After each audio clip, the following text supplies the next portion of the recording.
دعاؤں میں اتنی طاقت تو ہوتی ہے کہ وہ لکھی ہوئی تقدیروں کو بھی بدل سکتی ہیں۔ اور جس رب نے اپنے بندے کی دعا مچھلی کے پیٹ سے سنی، پھر وہ تمہاری دعا کیسے نہیں سنے گا؟ کیا وہ تمہاری زندگی بھلا ایسے ہی بے رنگ رہنے دے گا؟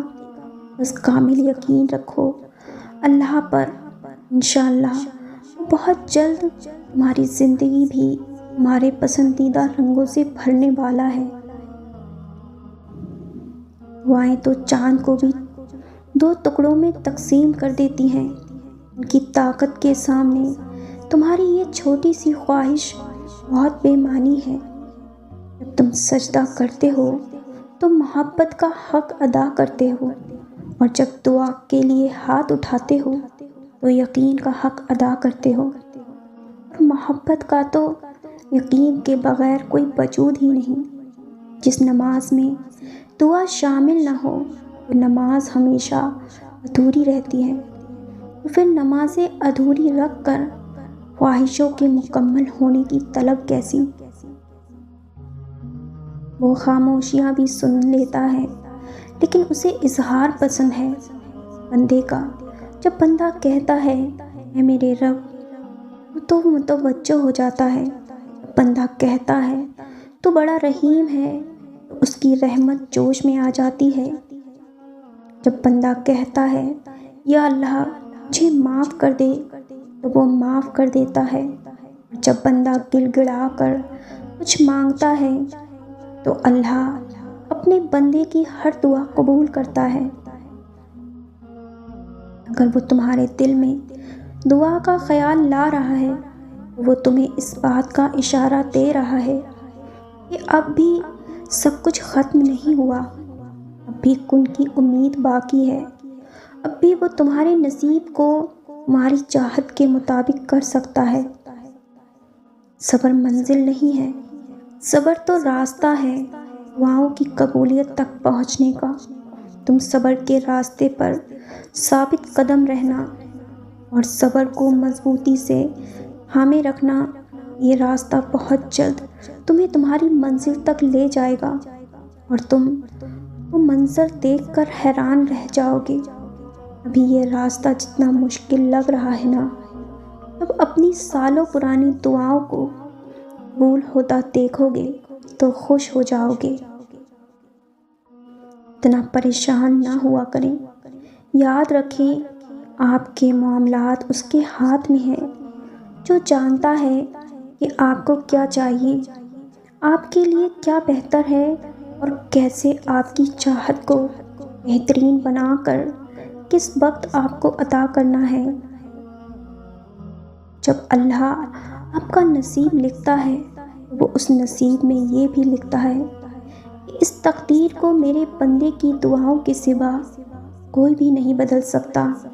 ہم اکثر یہ سوچ کر پریشان ہوتے رہتے ہیں کہ ہمارا مانگا ہوا کسی اور کو مل گیا تو، حالانکہ اللہ تو پہلے سے ہی سب طے کر چکا ہے، یہ بھی کہ آپ کو آپ کے نصیب سے کیا ملنا ہے، اور یہ بھی کہ کن دعاؤں نے آپ کے دل کا حصہ بن کر آپ کا نصیب بدلنا ہے۔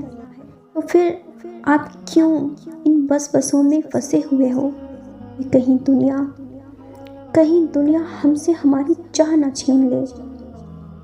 آپ کی دعاؤں کا محافظ تو اللہ ہے، اور اس کی حفاظت میں کسی کا لکھا ہوا کسی دوسرے کو کبھی نہیں مل سکتا۔ جو بھلائی اللہ نے آپ کے لیے بھیجنی ہے وہ ہر حال میں پہنچ کر ہی رہے گی۔ جو معجزے اللہ نے آپ کے لیے مقرر کیے ہیں وہ معجزے ہو کر رہیں گے۔ جب تمہیں کوئی خواہش ناممکن سی لگنے لگے اور نا امید ہونے لگو، صبر کرنا مشکل ہو جائے، تو یاد رکھنا جو تمہیں ناممکن لگ رہا ہے اس کے لیے ممکن ہے۔ نا امید نہ ہو، یہی تو صبر کرنا ہے، یہی تو اس کے کن پر کامل یقین رکھنا ہے، یہی تو آزمائش ہے تمہارے صبر کی۔ اگر اس نے یہ خواہش پوری نہ کرنی ہوتی تو وہ دل سے اس کا خیال بھی نکال دیتا، مگر اس خواہش کو بار بار یاد نہ آنا، اس خواہش کا بار بار یاد آنا اسی لیے تو ہے کہ تم مانگتے رہو۔ یقین رکھو تمہاری آنکھیں ایک روز دعاؤں کی قبولیت ضرور دیکھیں گی۔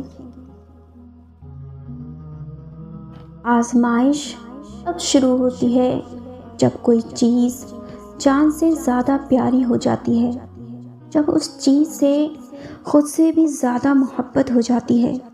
پھر اللہ اس محبت کا امتحان لیتا ہے کہ آخر اس چیز کے لیے اتنا صبر کر پاتے ہو، اس جنوں کی حد تک پہنچ پاتے ہو۔ اور جب تم اللہ کو اپنی من پسند چیز کے لیے مناتے ہو، اس کو تڑپ دکھاتے ہو، اللہ کے کن فرمانے تک اپنا صبر کرنا نہیں چھوڑتے، وہ تمہیں ہر چیز پہلے سے بھی زیادہ بہتر بنا کر واپس کر دیتا ہے۔ تمہارا ہاتھ اٹھا کر اللہ سے مانگنا کوئی عام بات نہیں ہے۔ خوش نصیب لوگوں کو ملتی ہے دعاؤں کی توفیق، تو قبولیت میں دیری پر پریشان ہونے کی بجائے اپنی خوش قسمتی پر اللہ کا شکر ادا کریں۔ یہ شکر آپ کو دعاؤں کی قبولیت تک لے جائے گا انشاءاللہ۔ جہاں اتنا سفر طے کر لیا ہے وہاں کچھ مسافت اور سہی، جہاں اتنا صبر کیا ہے وہاں تھوڑا صبر اور سہی۔ تمہارے لیے کوئی چیز بھلے ہی کتنی مشکل کیوں نہ ہو، اللہ کے لیے تو بس ایک کن کی بات ہے۔ بھی حالات مشکل ہیں لیکن یقین رکھو حالات بدل جائیں گے، اور معجزے تو یقین رکھنے والوں کے لیے ہی ہوتے ہیں۔ جب آپ کو راستہ نظر نہ آئے، حالات بالکل ناممکن لگنے لگے، تب اور بھی زیادہ یقین سے دعا کرنا، کیونکہ یہی وہ وقت ہے جب سب سے زیادہ ہمارا صبر آزمایا جاتا ہے، اور اس کے بعد ہی ہماری دعا قبول ہونی ہوتی ہے۔ اور جس طرح ہم نے باقی امتحان پاس کر لیے، اسی طرح اس امتحان میں بھی کامیاب ہونا ہے اللہ پر توکل رکھ کر۔ یہ دکھ اور اذیت تمہاری زندگی کا بہت عارضی سا حصہ ہیں، بھی تمہیں یہ سب بے وجہ سا لگ رہا ہوگا، مگر جب اللہ اس آزمائش کے بعد تم تک ہر چیز واپس لے آئے گا، تمہیں اس کی ساری مصلحتیں سمجھ آ جائیں گی۔ ہم سکون کے لیے دنیا کی رنگینیوں میں جتنے چاہے مرضی گوتے لگا لیں، مگر ہم سکون سے خالی رہیں گے، کہ اللہ پاک نے دنیا کی ساری رنگینیاں ہمیں دے کر سکون اپنے پاس رکھ لیا ہے، تاکہ ہم دنیا میں ڈوب جائیں تب بھی سکون کے لیے اس کی طرف دوڑیں، کیونکہ اللہ قرآن پاک میں ارشاد فرماتا ہے، بے شک اللہ کے ذکر سے ہی دلوں کو سکون ملتا ہے۔